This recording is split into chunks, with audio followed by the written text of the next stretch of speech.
What happened to the submachine gun? Back in the 80s and 90s, these compact firearms were a staple of military pop culture. From the Uzi to the H&K MP5, they adorned the silver screens, embodying a certain edginess in counterculture and becoming a trademark in special force games and movies. But times have changed. The SMG, once a symbol of close quarters combat efficiency, has found itself outpaced by the evolution of its sibling, the carbine. Here's the historical contents.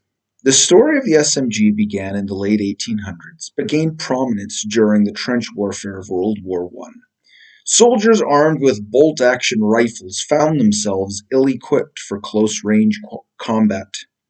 Enter the SMG, designed specifically for close-quarters fighting, providing a high volume of firepower. Its rise continued into World War II, with iconic predecessors like the Tommy gun, the British Sten, the Soviet PPSH or Papasha, and the MP40, shaping the archetype of the modern SMG. However, despite its evolution, the SMG hit a roadblock. There's no technical definition, only a culture one, of the SMG: a shorter firearm, firing a pistol caliber cartridge with fully automatic capabilities.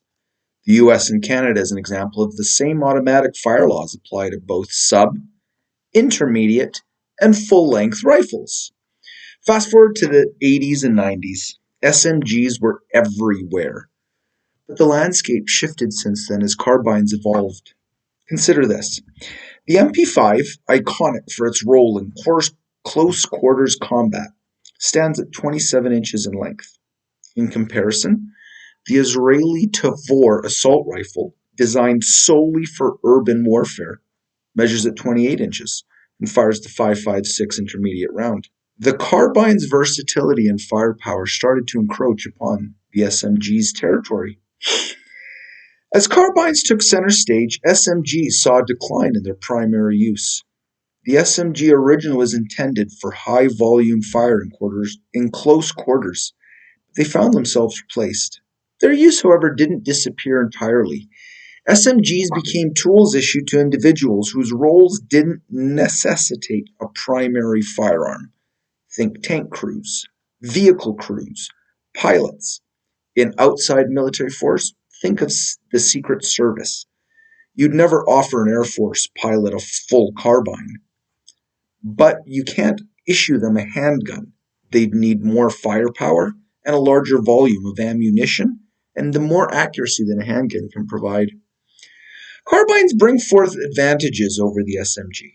They offer comparable sizes and weights, while providing also more stopping power with larger rounds. The SMG's lower stopping power and less control and fully automatic fire make them less appealing compared to carbines in similar form factors. Today, the SMGs find limited use, primarily in special units in various armed forces, airborne, military police, and counter-terrorist units. Their low-power rounds and controlled firing make them suitable for scenarios where penetration and collateral damage are a large part of careful consideration. Let's take some popular SMGs and carbines as an example for comparison on this topic. The H&K MP5, as an example.